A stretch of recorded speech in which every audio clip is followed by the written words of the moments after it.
Good day, our lovely viewers. We are the Educational Buddies. We learn things, we share knowledge. So in this vlog, we are going to share with you guys the importance of the active and passive voices, the rules of it, the passive with agents, and the uses of tenses and verb. So the thing here is that when you already learn these active and passive voices, you will be able to speak English fluently. I mean, I know you can speak English, but you can say that you do not commit grammatical errors sometimes, right?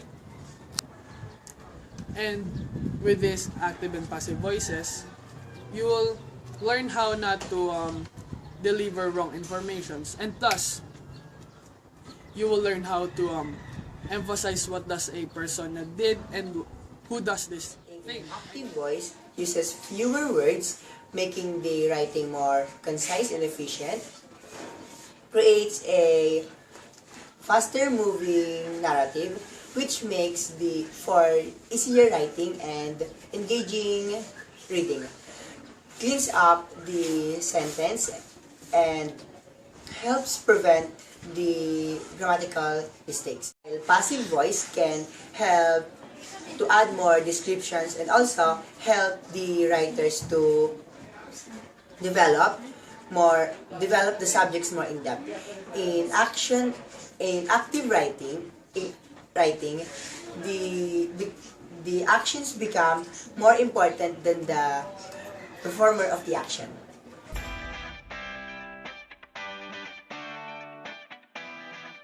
Let us know the difference between active voice and passive voice. When the subject of a sentence performs the verb's action, we say that the sentence is in active voice. Sentences in active voice has a strong, direct, and clear tone. Here's some example. Monkeys adore bananas. The cashier counted the money. In these sentences, have a basic active voice construction. The subject, which is the doer of a verb or action, and then the object is the receiver.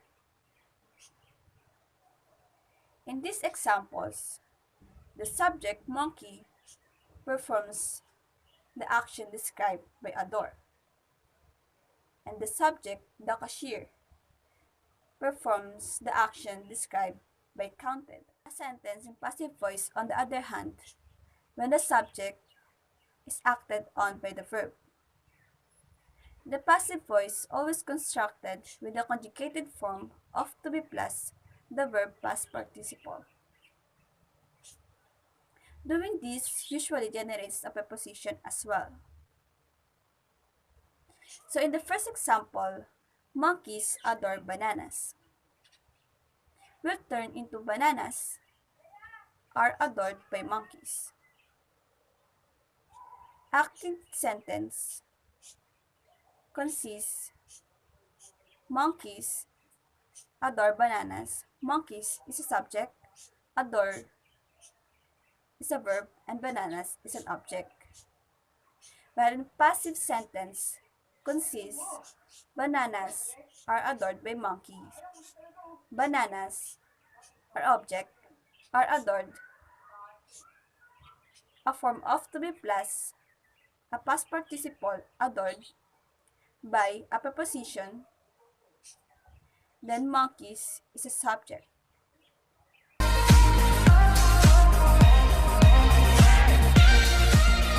Talk about the rules of conversion from active voice to passive voice. The first one is to identify the subject, the verb, and the object. For example, Samir wrote a letter. The subject is Samir, the verb is a wrote, and the object is a letter. This one is an active voice. Let's go to the second one. Change the object into subject. For example, a letter was written by Samir. A letter is an object, and written is the verb, and Samir was the subject. This one is a passive voice. Let's go to the third one. The third one is puts the suitable helping verb or auxiliary verb. For example, a letter was written by Samir. The object is letter, but the written was an auxiliary or past participle, so the wrote will go to past participle written, and Samir was the subject. Find the subject, the main character of the sentence, and then find the main verb, the action that the sentence identifies. Examine the relationship between subject and the main verb. I wanna hear you sing it, hey, mama, don't stress your mind. So let's talk about a passive with an agent. We use a preposition by to introduce the doer or agent of an action. We use this structure if the agent is important. For example, Mr. Ward has been arrested by the FBI. When the subject of passive clause is not the real agent of a verb, we use other preposition in passive structure, like I've been decorating the bedroom and I was covered in paint. Paint is not the agent. I am the agent. I was painting. Without an agent passive structure. Without an agent are very common. We use this structure when an agent is not important.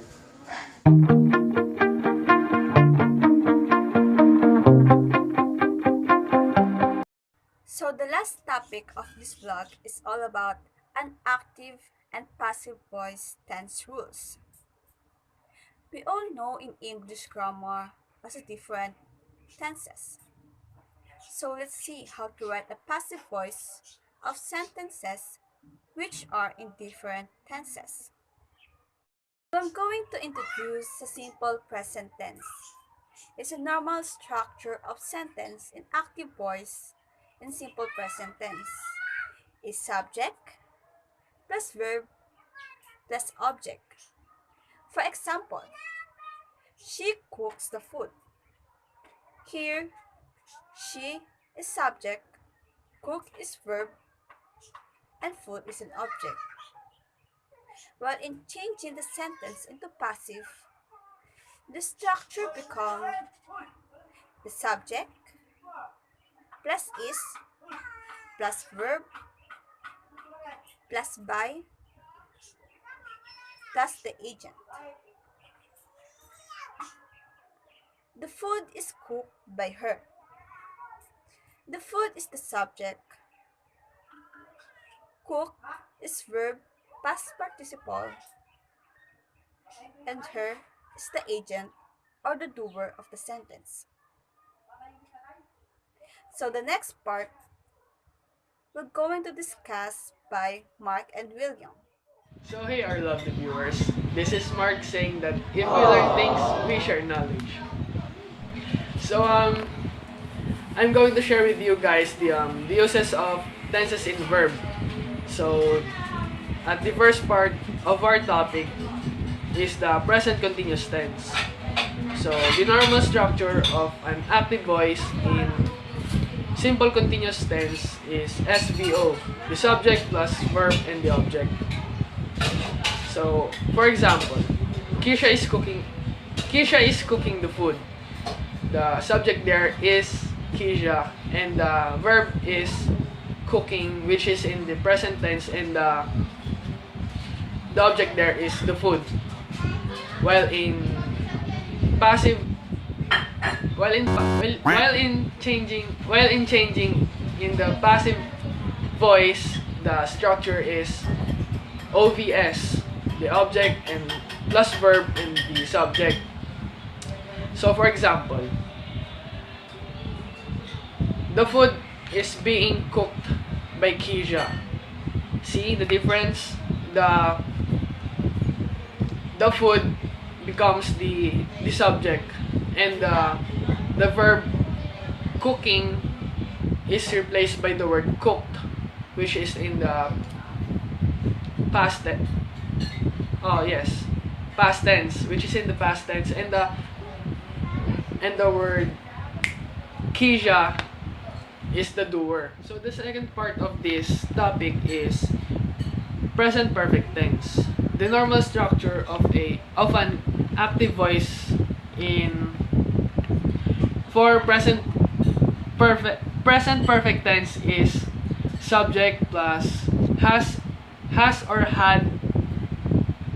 or have plus the verb, which is in the past participle, plus the object. For example, she has cooked the food. That example is in the active voice. Here, she is the subject, cooked is the verb, which is in the past participle, and the food is the object. So the third part of this topic is simple past tense.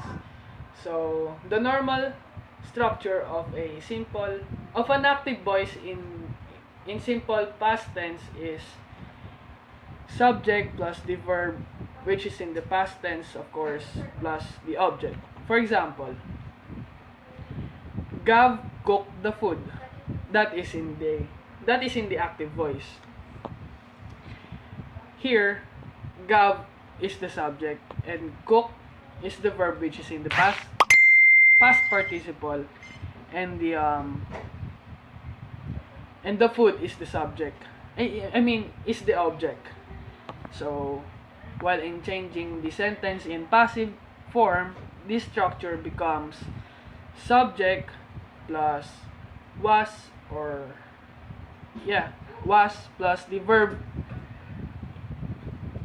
which is in the past participle, of course, plus the word by, and plus the doer. For example, the food was cooked by Gav. See the difference? Here, the food becomes the subject in passive voice. Cooked is in the past. Cooked is the past participle of the word cooked, and her is the doer. For the last part on this topic, the past continuous tense.